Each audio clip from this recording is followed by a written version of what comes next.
are Squawking Dead.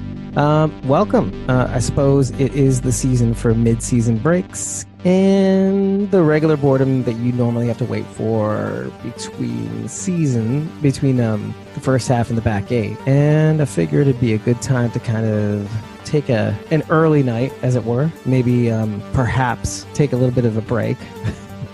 Maybe have an hour-long episode instead of 2 hours. So now's as good a time as any to kind of, start things off. Maybe take a couple questions, that sort of thing. And have a few announcements in the process. So one of the things that we've been trying to do a little bit more lately is obviously improve upon the streams a little bit more. Obviously, you see little fancy little graphic showing me speaking and all that stuff. So that's kind of cool. I think I'm planning to do a lot more than just that, but like every now and again, we've been toying with the idea of interviewing people over the internet, that sort of thing. We've always been able to do it, but I kind of enjoy the idea of showing cameras and stuff like that. The hosts have people in around, focusing on certain people when they speak, that sort of thing. And we've got some interesting things in the pipeline in terms of that that haven't been solidified, but at some point they will be.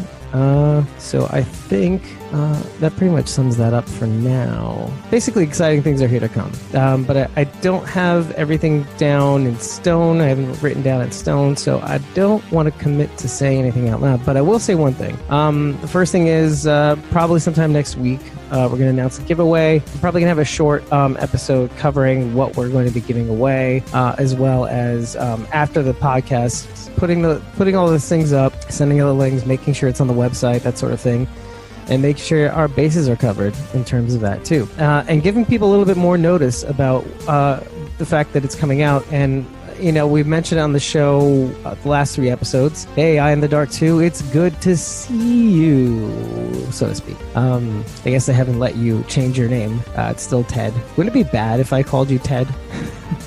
But what if that was your name? I'd be like, oh no, he's outed me.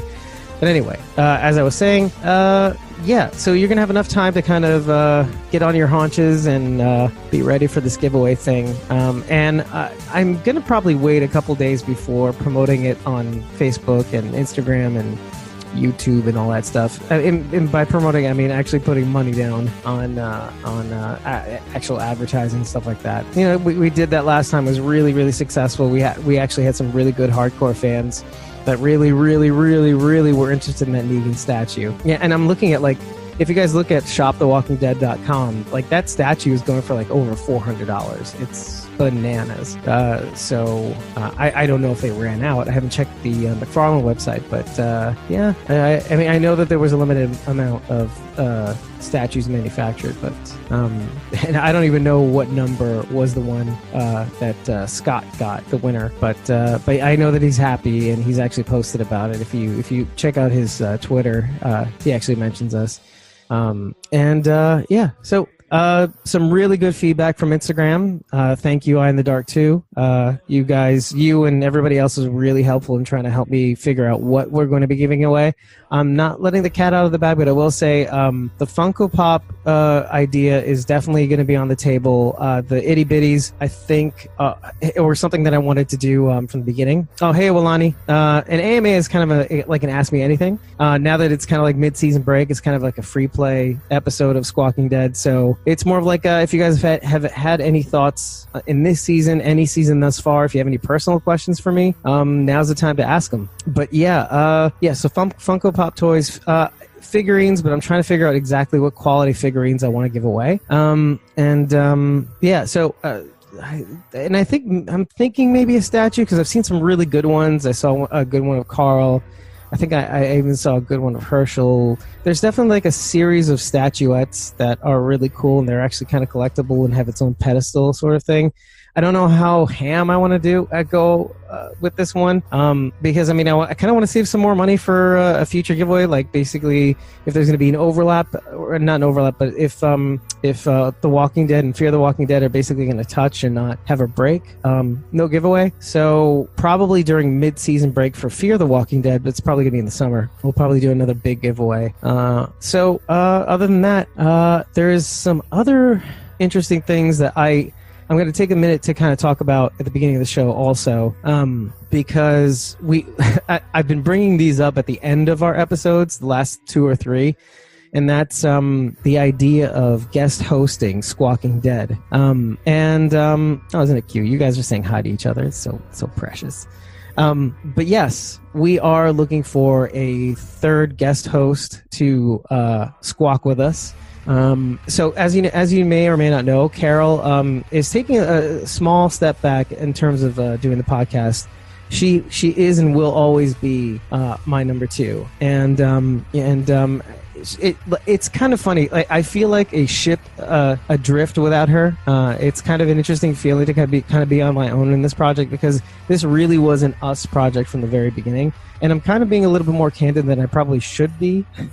But the way I feel about it is I look at these sort of things as kind of like an opportunity. Like, she's still actually writing the blogs, and she's amazing when it comes to her writing. She's an amazing interviewer. I can't say that enough. I feel like I say it in every single episode. The way she beautiful-minded Tom Payne, it was just glorious to watch. Yeah, so she's still she is and always will be the biggest, a big part of the show. But it's occurred to us that, like, in terms of timing, even myself, I mean, I was supposed to go on last night, and maybe it's the mid-season break, sleepy's kicking in. The idea that I'm emphasizing the live shows a little less, and I could probably just do the audio thing, but I kind of like the live experience. I mean, as it is right now, we have 3 people on the YouTube stream right now, which is a new record. And we usually have a couple people on Facebook and a handful of people on the Instagram Live. But now, like, everything's upside down, and mostly everybody's on YouTube, which is probably appropriate anyway. But the whole point being is that when The Walking Dead comes back, yeah, I know I miss her too. But thank you. But when The Walking Dead comes back, there's going to be a need for more consistency, and we're going to have to nail shows at a certain time. Like, we can't go, like, we could, the max we can do in terms of setting up a recording time is like Thursdays, because that is just enough time to get the episode out by like Saturday or Sunday, between like 5 hours of editing, writing down show notes, all that stuff. So it's kind of one of those things where, I mean, if we could actually record earlier on in the week, but that would be great. But I think Wednesdays at 10 is kind of a fair time slot for everybody involved. And so the idea is that I do want to get you guys involved also. I mean, if you guys have any conversational skills whatsoever, if you know how to talk, give us a call. Proverbially, obviously nobody calls each other anymore, but they're on our website, SQUAWKINGDEAD.com. You can literally go to the bottom right of the page, and you can click a little chat bubble on the bottom right, and you can type out a Facebook DM or a Twitter DM and send that over to us. You can also just email us at info@squawkingdead.com. And just let us know whether or not you'd be interested, even just interested in just hosting, guest hosting with us. It could be the 3 of us. It could be just the 2 of us. You never know.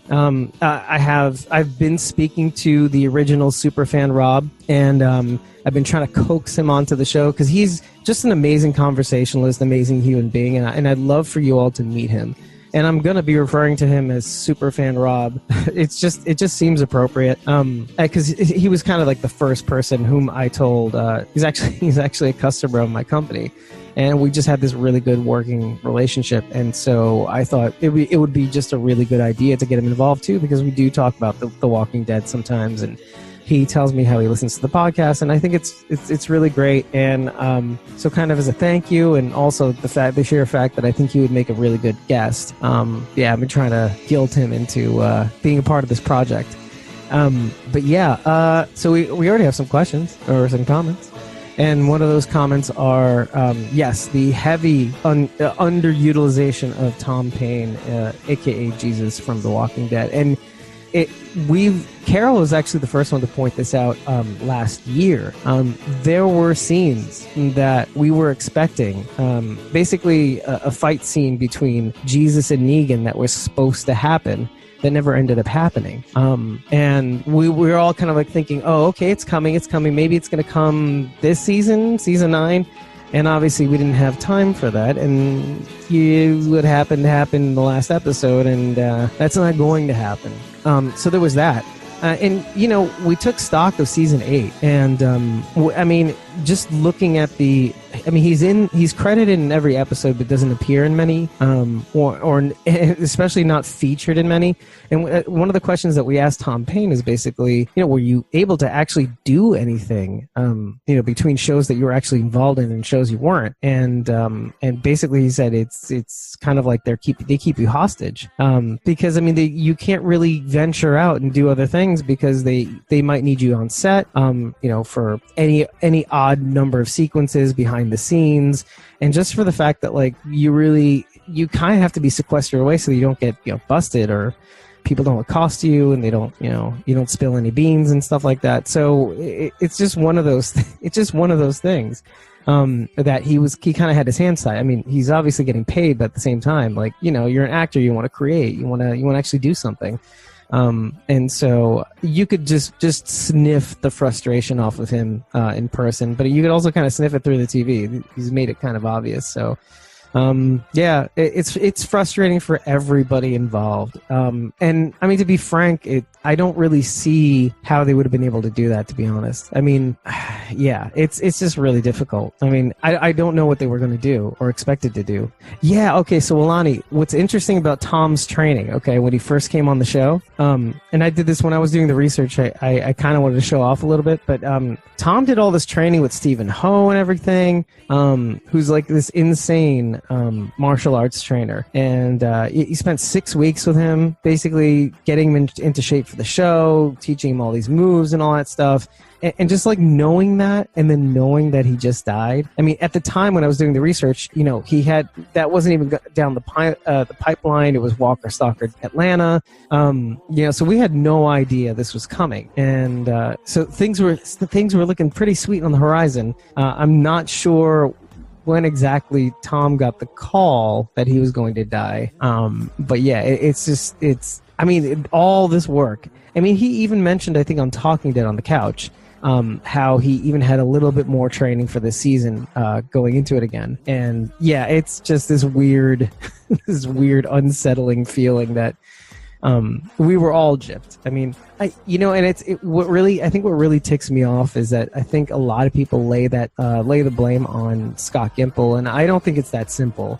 You have to understand something, like there are like 1 billion producers on this show. 1 billion. I mean, count it. It's a lot. David Alpert, Denise Huth. I mean, obviously Scott Gimple, Greg Nicotero. I'm missing some people. Angela Kang.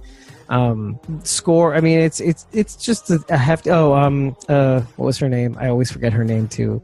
Oh, you know, the activist one, the one who's always on Twitter tweeting stuff that's a little too political. Gail Ann Hurd. And I always say when I say it's too political, and then I think of, she wants to be heard, and that's Gail Ann Hurd, of course. And it's not that it's not a criticism, but it's just an observation. So that's, you know, that's how you remember. There's a lot of people on the show, so to lay it out on Gimple like that, it's kind of, I mean, I'm sure it makes everybody else feel better about themselves, but I think Scott's more than okay taking on the burden, but still, you know. And by the way, I mean, Tom's just a guy. I mean, he's a very kind guy, but he's just a normal guy. I mean, he's not any kinder than any one of us. He's not any cooler than any one of us. He surely doesn't make himself out to seem cooler than any one of us. So I think that's pretty cool.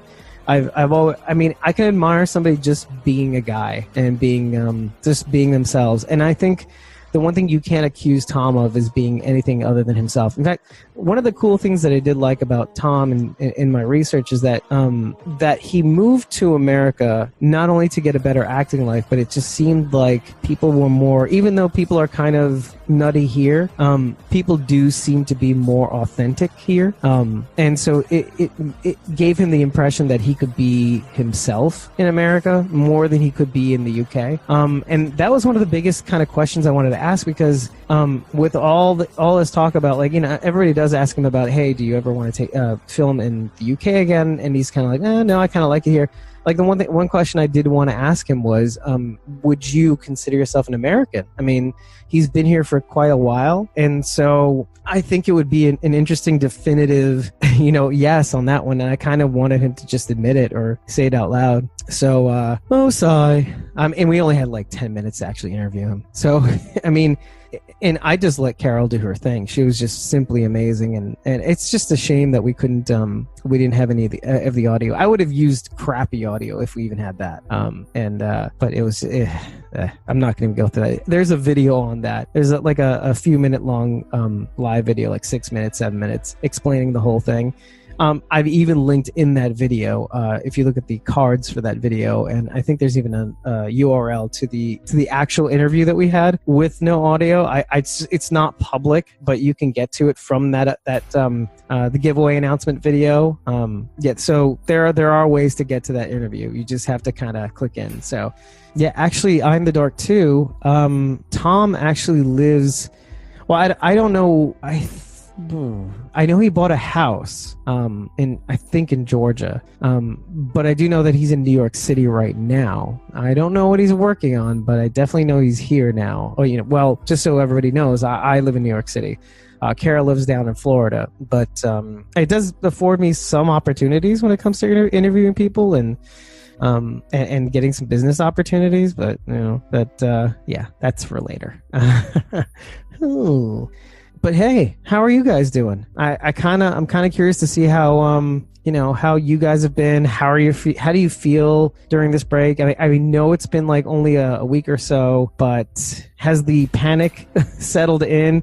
Are you guys feeling any anxious? I know a lot of people are already starting to feel frustrated about not having their Walking Dead fix this Sunday. They already had to put up with it last Sunday, and not all of us are Americans too. Like Walani, I'm not sure where you're from, but not everybody celebrates the American Thanksgiving, and so coming off of that, you can kind of be okay with missing one weekend, but another weekend, and then all of a sudden you start to the panic settles in. Is like, what do I do with myself on Sunday nights? I mean, are they supplementing with Ride with Norman Reedus? This is not Walking Dead. This is bullshit. So I mean, there's only so much of that you can watch before you're kind of like, okay, this is enough. Yeah. Okay. So I in the Dark is doing great, but having withdrawals. Like I totally identify with that. I know that some people were okay last Sunday, and I was kind of too, because there's something about not having to be like completely committed. Okay. I think you guys are from the general area, both Walani and either way, we're all on the Eastern Seaboard, so we're all in the same time zone, and we all have work tomorrow. And you decided to spend your time with me, and I appreciate it. But yeah, so that first weekend, there was something liberating about not having to be there at 9, but also from the morning, I'm kind of like, what am I to do with myself? There's this commitment that I have, that's a tiny bit beyond fandom. And that's the idea that you better sit down now, at 9 o'clock, you better sit down now and enjoy this, because later on, you're going to have to tear this thing apart. You have 2-3 days to actually tear this episode apart so you can talk about it on the show.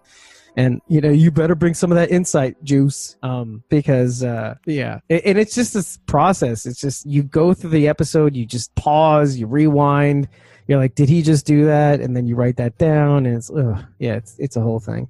You're gonna start binge watching it. I'm the Dark too. People have been posting a lot of the first season, second season, third season episodes, and it's getting me really, really forlorn for like just wanting to maybe just do a marathon of it all.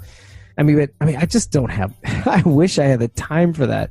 Like, maybe I should just like allow myself to watch like an old episode or two, or because there's some of the scenes that people are playing on the Instagram videos. I'm like thinking to myself, why do I not remember some of this stuff? Like, it's this thing where it's familiar. It's like trying to recall something from your childhood on your own, and then watching a video of it and suddenly realizing that, I remember this completely differently. You better not miss a thing, buddy. Sometimes I do, and sometimes people wish I missed some things, because I will make a mountain out of a molehill, when it comes to observations. It's like a critique of some people. It's kind of like, dude, do you have to read into everything?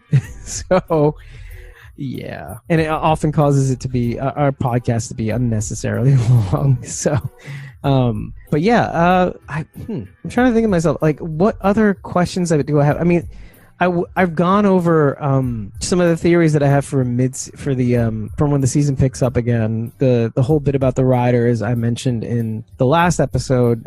It explains a lot, from the marks on both Daryl and Michonne's backs to the sudden, like, xenophobic policies of Alexandria, even Hilltop, when it comes to some things. So there's a lot in the pipeline. I've been seeing more pictures of Samantha Morton. By the way, funny story. I had kind of raced through last episode with full confidence saying Genevieve Morton instead of Samantha Morton. And I just literally, like full confidence, like the full confidence and bullshit of a typical New Yorker. And turns out Genevieve Morton is a supermodel of some kind, and Samantha Morton is an insane actor. Like, I was completely right in my mind about the who, just not the actual name. And so again, I do think she will play a good alpha. She has them crazy eyes. She can do crazy. I think her alpha is going to be a little bit more crazy than it is going to be rough, but you do see from behind that she does have this kind of, like, really good, strong walk towards the Hilltop gates and stuff like that. So, yeah, it's going to be pretty interesting. I'm a little bit more excited. I feel like the alpha that she's going to play is going to jump off the page a lot better than the comic book. I think it's kind of like the way they changed up the look of the governor from the comic to the screen. And I've been loving some of the videos people have been posting about the governor. And it's I'm kind of glad that people have been posting a little bit more about the governor in terms of video scenes, because what I've noticed is that he looks... the one thing that the observation that I made in the last episode was, like, I don't think we've seen anybody that crazy since the governor, or that terrifying to me. Negan is a sort of terrifying, but there's something to it. There's a kind of science to it. Now, obviously, there's a backstory to everybody, but there are people that have kind of jumped off the deep end, and there are just some people that do things out of necessity. And we've made arguments in season 8 on Squawking Dead about in defense of Negan, and Carol has avowed herself as Team Negan all the way. So even though I don't agree with her, we can disagree. But we have talked about that. And the reason being is that, you could really kind of look at Rick's crew as kind of the ones that instigated whatever pain they brought on themselves. Again, not agreeing. I mean, agree to a limit, obviously. She's not wrong, but it's kind of like, it's not right.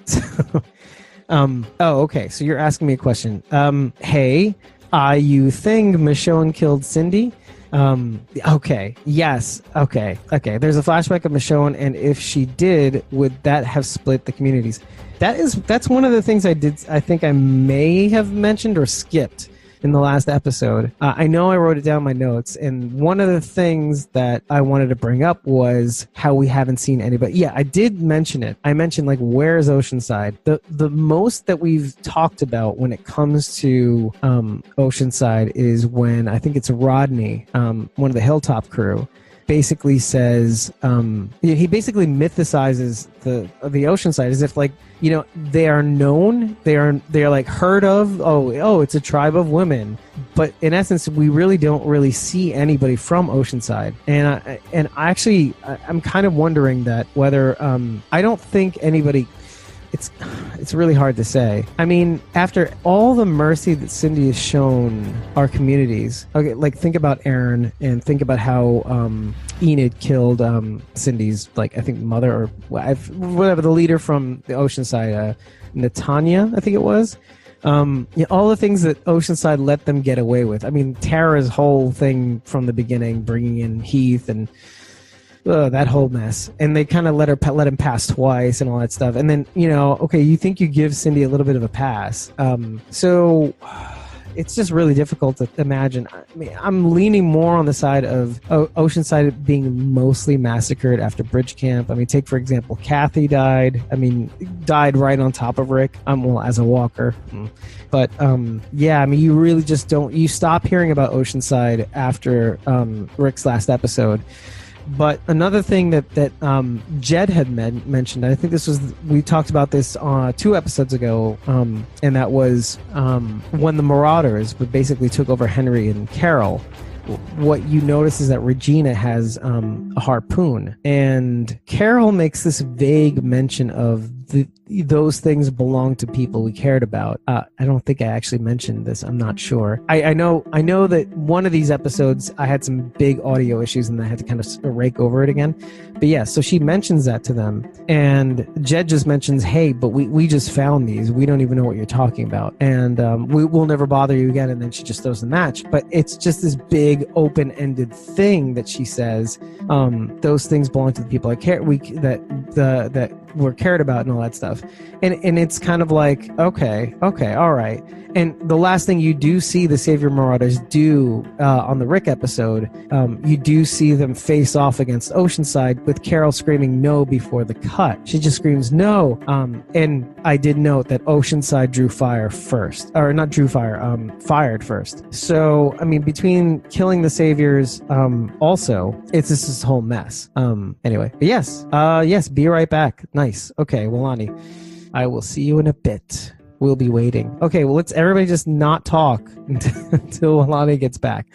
But no, that was a really good question, Eye in the Dark too. Yeah, and yeah. So I guess I didn't really answer your question, Eye in the Dark too. Do you think? I mean, basically, do we think that? I mean, well, Lonnie even says this. Do you think Michonne went after Oceanside? And I'm like, I mean, I don't know if Cindy is dead. I was trying to take a look at the Instagram pictures. My feeling is that we're going to see her in a flashback. I hope she's not dead. She's kind of a cool character. You've got like Mimi Kirkland, who plays Little Rachel, the one that Tara gives the middle finger to. You even have Beatrice, played by Brianna Venskis, who's like in everything, like Supergirl and Agents of S.H.I.E.L.D. and everything. So I have seen her on set. I don't know what the deal is with that. It's just weird. It's this thing that's hanging in the air. I mean, this whole thing about walling off communities is just so up in the air. It makes you nervous. I mean, I'm glad they've given us enough nuggets, like I mentioned in the last episode, looking ahead, that make us kind of excited. I mean, they've illustrated the fact that they are going to go into this, that they are going to go into what had happened. I mean, and then Angus Sampson in that one frame. It's kind of like, now I'm like really excited about what's to come. Angus Sampson's the shit. I mean, I know I've gone on and on about Angus Sampson. I mean, but if you guys are ever in the market, I mean, look, it's mid-season break, and if there's any recommendation that I can give you that will certainly tide you over, it's just binge watch the hell out of Shut Eye on Hulu. I mean, if you don't have a Hulu account, get the trial, and you'll be able to binge watch everything. It's a Hulu original. And if you have time, The Path, but and obviously Handmaid's Tale, but I haven't seen that yet. But Shut Eye, just block everything out and just start watching Shut Eye, and don't stop until you've watched all 2 seasons. It's just fascinating. It's just so good. And Angus Sampson plays this really, his character just evolves, and it's this really cool thing to watch. Yeah, I mean, I'd love to play like questions with you guys. I'm afraid to play with you, Eye in the Dark too, because you're all about the mystique. You're all about staying in the shadows. But yeah, well, Lonnie, you're from Virginia, and you said you'd be back in a bit. But where are you all from? I mean, as many people as there are here. Yeah. I'm curious. I'm curious to see where you're all from. And I mean, if whoever's listening on the audio stream afterwards, feel free to contact us. I mean, let us know who you are, what you're about, where you're from, how you got into The Walking Dead. Do you like Fear the Walking Dead or not? That's a really good question that I often ask people, like, and you can be totally honest about it. Most people have been pretty frank. but those who feel like they can't be frank usually don't say anything, and I'm like, just say it. It's fine. We could talk about it. Because I think some of the things that people critique about Fear the Walking Dead, I have those same. I share most of those criticisms, not all, but some, and I still love it.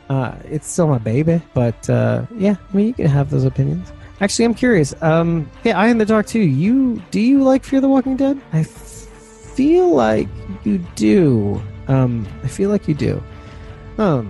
Trying to think of what else I wanted to say on the show. I mean, other than really, I really do. I can't emphasize enough how much this guest host search, how important that is. I do love conversation. I do love the feedback, the back and forth. I love the ideas that I never thought of.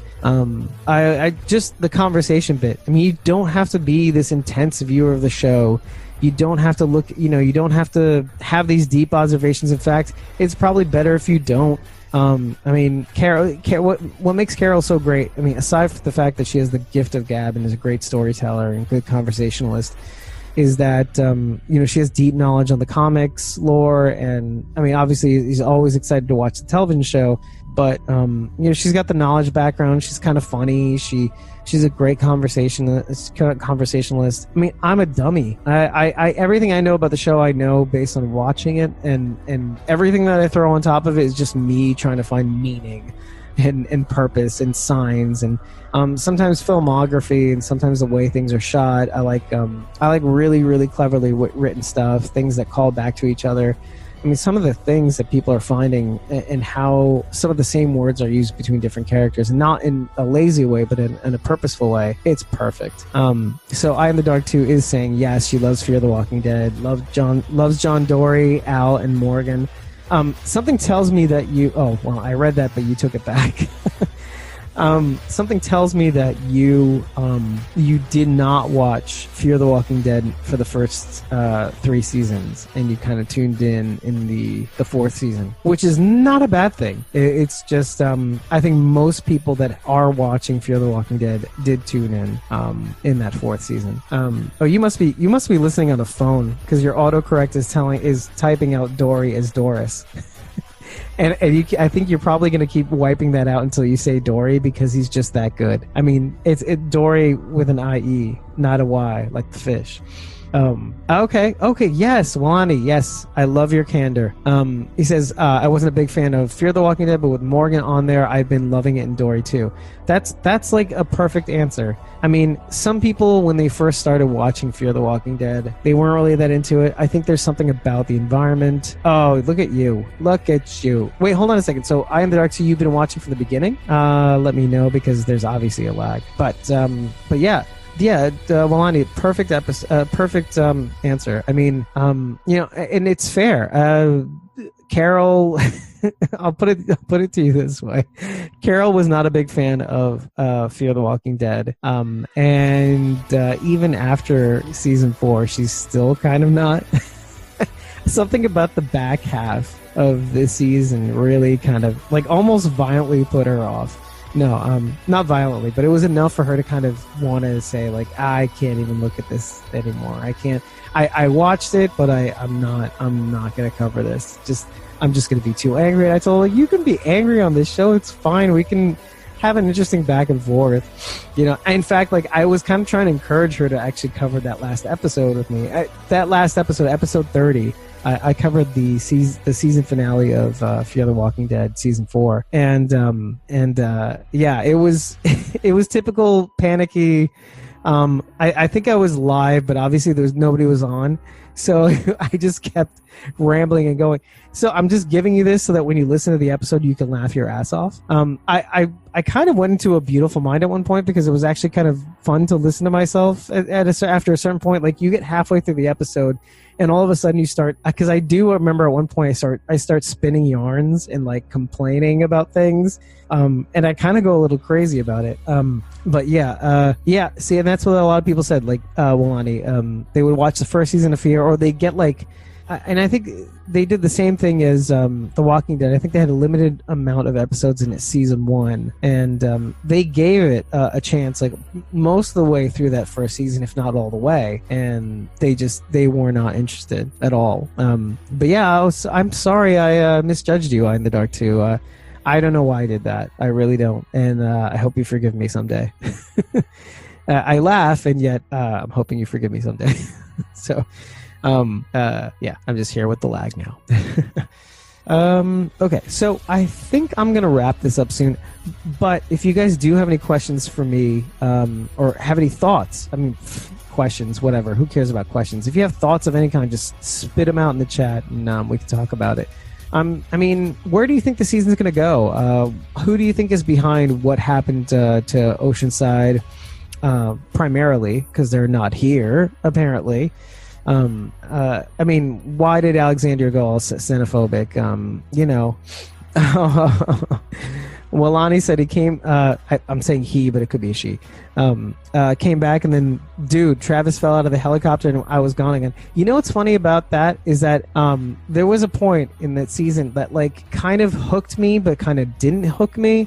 It was this weird moment watching the crow eat. Do you remember this? This was like in season 3.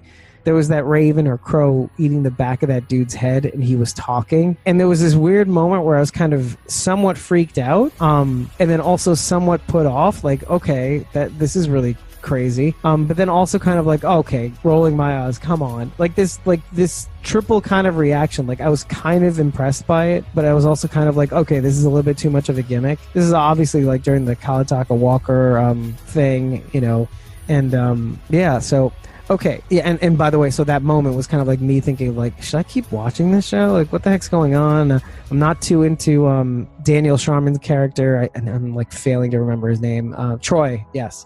But then I suddenly like found myself really liking Troy, and then I found myself really liking Kalantaka Walker, and that whole story. I just started really falling into it. It was really frustrating, but obviously, oh yeah, so I'm the Dark 2 asks, do you think that they're going to kill off Henry? Yeah, so here's the thing. I don't think that it depends on what they do with Lydia. And I'd made some hard-ass confident observations in the last episode, saying that Lydia, who is probably like half of Norman Reedus' age, is going to go hardcore after her on the show, like as a character, not as a human being. Because Cassidy McQuincy is... I have to check the ages, but she's got to be half his age, maybe even less. But there's a part of me that thinks that that's going to happen. If there's going to be a romantic entanglement, it's going to be them. Part of me thinks Henry already has Addie on his hands, and if Lydia does get involved, that could be interesting. But what people have been saying is that Henry's going to be another head on the pike come season end. So, do I agree with that? I'm leaning towards no. I think there's a part of...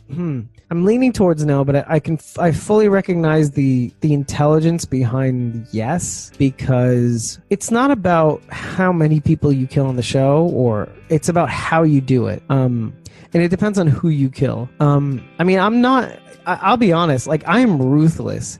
I'm not one of those guys that kind of went after Gimple, because of some of the decision making. The only decision making I think I could go after Gimple on was the sheer length of All Out War being 2 seasons and plus. So here's the thing. So it's kind of like I when it comes to people dying off in the show, that's just going to happen. It's been 9 seasons. At some point we have to kind of get over it. It's just who you kill, why, how is that going to make you feel? You could say that it's all about purpose, but I don't think it's even that. Sometimes a death does fulfill a purpose, but it doesn't have to. It just has to make narrative sense. It's got to make you feel something. And preferably and ideally, it's got to move the story along. It's gotta. You could say that part of that is wrapped up in purpose, but sometimes sometimes it isn't. Sometimes it makes sense from an emotional beat or to get you to feel something. Like, okay, like let's look in the future and say that Henry dies. What Henry represents on the show, just being this symbol of Morgan trying to find him Carol trying to find him and succeeding, raising him as her son. It'll get us to feel something intense. You know, he's not only a character, he's a symbol. Well, I'm not saying this. A lot of people are predicting this. And the thing about it is, what you may or may not know, is that Carl, even though he dies on the television show in the mid-season break last year, so around this time, right? What you may or may not know is that Carl is supposed to die in this kind of arc. So Carl does end up dying. He dies in kind of like the worst way possible. Actually, it's his actions, like his kind of brazenness, and kind of the brazenness that Henry's displaying now, like this idea that he gets wrapped up in right and wrong. So you do see that brazenness and that kind of this idea that Lydia needs to be saved from these brutal people. That's what gets him to kind of step out of bounds, and obviously there's a retaliation, and Carl pays the price. And not only that, other people try to kind of, I don't know exactly the sequence of events, but what ends up happening is that other people try, they think, how bad can it be? And it's bad. It's bad. I'm actually kind of surprised that if people are predicting what they're predicting, saying that it's the end of this season, season 9, I'm kind of surprised that it would be that late in the game. And if it is, this is shaping up to be, it's going to shape up to be quite a long arc. Not quite as long as All Out War, probably about a season. I mean, I would consider the Whisperers arc starting from, even though we've seen evidence of that, obviously, since the time jump, but I would probably consider it as revealed themselves just last episode. And so if I had to make a prediction of any kind, I think that would come, I think this whole thing will end before mid-season. And if it doesn't, there'll be kind of like an extension of that arc. I think it dropped a whole bunch of knowledge on you and your brains are kind of melting right now. I know like surface level shit, to be honest. I mean, Carol's the one that kind of knows the comic books, but there's some things when you try to just do surface level research on certain things that your eyes see things that can't be unseen. But that's the thing, when people were talking about Carl's departure last year, this is one of the things that was brought up heavily everywhere.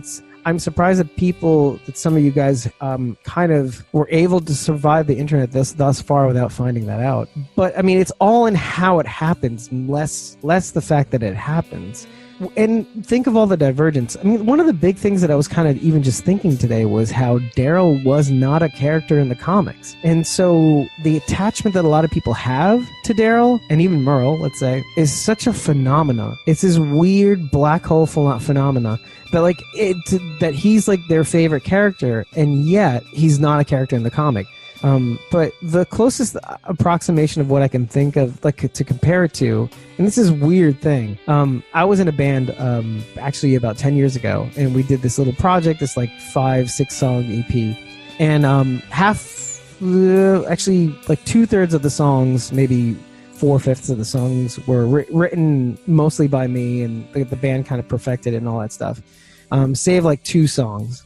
So like 4 of them were mine, 2 of them were theirs, were like ours. We kind of I wrote all the lyrics to every song and blah, blah, blah. But it turns out people did like a couple of my songs right off the bat, but their favorite song was a song that I had no part in except for the lyrics. And it's this weird thing where it was like, you like that? You like this song? I don't even like this song, but you like this song? And it's just this weird thing about like the musician's perspective of what they would like versus what everybody else likes. And this kind of thing, like, it's like if I ever had to sit down with Bob Kirkman and try to figure out, like the one question I would ask him is like, what is your reaction to people who like Daryl and Daryl wasn't even in the comic?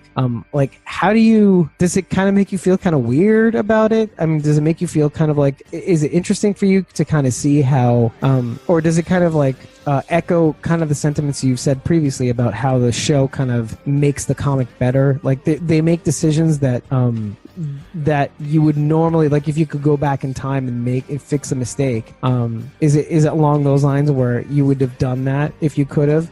but the show kind of does that for you. So it's this kind of it's a really interesting thing to kind of watch Bob Kirkman talk about the show and how much he loves it. And like even the choices the show decides to make apart from the comics, he loves, because it's kind of like one of the things where like one of the biggest things that Bob Kirkman says is that I wished I hadn't cut Rick's arm off in the comic, and in the show it stays on. I mean, you look at the covers of all these comics, like Rick has that hook and all that stuff. So it's this really interesting joy to be a part of for him, because then he can kind of right certain wrongs, rethink certain things, and take them to their natural conclusions. Maybe ultimately come back to where they started, but one can tell. And the fact that like Amanda was off the show so early, and Amanda was supposed to be what Michonne is right now. It's supposed to be Rick's love interest, and she was off the show like halfway into where we are now. I mean, practically. So Walani says saw Carl angry and building stuff online in the comics, but I haven't read it. Yeah, I mean, it's all in how it happens. So, like, whatever I say now, like, it's kind of a well-known thing, because, I mean, people were talking about it like crazy, starting from last year, all the way until now. I mean, obviously until now, because we're talking about Henry and his role and all that stuff. But it's the how. I mean, it's the meaning behind why it happens, and what it takes for him to kind of put himself on the line and stuff. So I mean, by the time you read it, you'll know way more than I will, and you'll probably agree with me on that one. Walani also asks, did you notice how many people on TWD are making CDs and music, by the way? Yeah, Emily Kinney, Jordan Woods, Chandler Riggs, Tom Payne, and the girl that plays Enid. Yes, I actually have. Part of the reason why I went to Walker Stalker was to actually watch Tom Payne's girlfriend perform. I forget her name, but the band is called Final Child, and they're really good. They're kind of like a cross between like Church's, the spelled CHVRCHES, to those who don't know. Yeah, and really, really good music. And yeah, I obviously I've actually listened to Emily Kinney before. She's very talented. I've seen the photo shoots with Chandler Riggs. I did not know he was a singer, or I don't know. Is he going under his name, or is he going under a like a pseudonym of some kind or something like that, or like an act? I'm really curious. I didn't know Jordan Woods. Is it Jordan Woods or Jordan Woods Robinson or something? But yeah, I did not know he was a musical act of some kind. I mean, everybody on the show has some chops, I mean, look at like all the side gigs some of these guys have. Like, I mean, Kari Payton doing Teen Titans. It's just this weird, fascinating thing to watch. And like all this multi-fandom you can have for one person. I mean, it's not just that. I mean, look at Xander Berkeley's art. It's so fascinating to like see some of the talents some of these people have. Everybody's got something. Oh, okay. So Chandler Riggs is going under Eclipse for his music. Okay. Oh, okay. So it's just music, not singing. Okay, gotcha. Yeah, I'm definitely gonna look it up. Oh, now I seem to recall it now. Yeah, wow. I mean, he announced that like probably several months ago, actually. Now that I remember, I just haven't seen anything. I mean, I think our Squawking Dead account is following it. I don't think I've seen anything on Instagram or anything like that. So it's kind of like this weird thing where if it's not on Instagram, it doesn't exist. So yeah.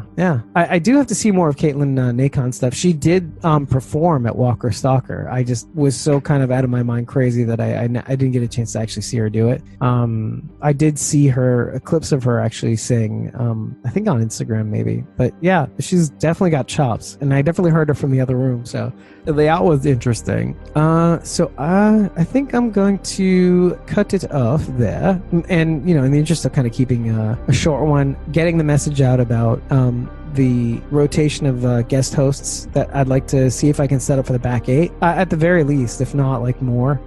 Yeah, so if I can get like at least 2 or 3 people lined up for guest hosting, put them on a schedule. If any of you are interested, info@squawkingdead.com, or just head to squawkingdead.com and hit the lower right hand corner, hit the chat bubble. You can message us on Facebook or Instagram using that. Yeah, and like, hey, hit like on Facebook, hit subscribe on YouTube, and hit that bell so you get notifications when we go live, because it can be sporadic. Yeah, if normally when Instagram does work, we're gonna if you follow us, you'll be notified when we go live. So I mean, YouTube and Facebook are far better. But yeah, we all have to get sleep. I don't do this full time. I have a full-time job. Actually, Carol and I both have like 60-hour-week jobs, so it's kind of crazy that we're able to do this. But yeah, so thank you, Walani and I'm the Dark 2, as always, for joining. And so in terms of the giveaway, leave us a comment on what you think we should be giving away. I mean, keep it in the realm of The Walking Dead. But yeah, just sky's the limit on that front. Like anything The Walking Dead related. But just open your mind. Think of whatever you can think of in terms of a giveaway. I would say money is no object in terms of that. So just think of something crazy. Sign stuff maybe. I'll see if I can get a hold of stuff like that. Nothing is unreasonable. So hit us up, info@squawkingdead.com, DM us, let us know what you think, leave a comment, leave a like if you want to also, or leave us a star on iTunes Music or Google Play Music or whatever it is that you're listening to right now, or listening to us on now, Radio Public, Stitcher.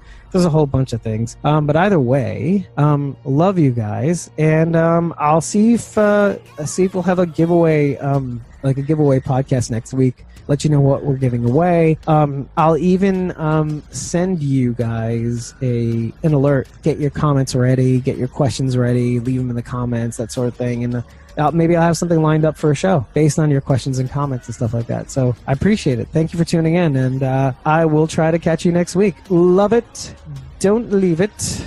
And you can tell I'm antsy. There's no show next week, so I'll be like, oh, I'll see you on Sunday. Like, no, you won't, but you'll see me next week. I'll talk to you guys soon. See you on the Instagrams, the Facebooks, the Twitters, and good night.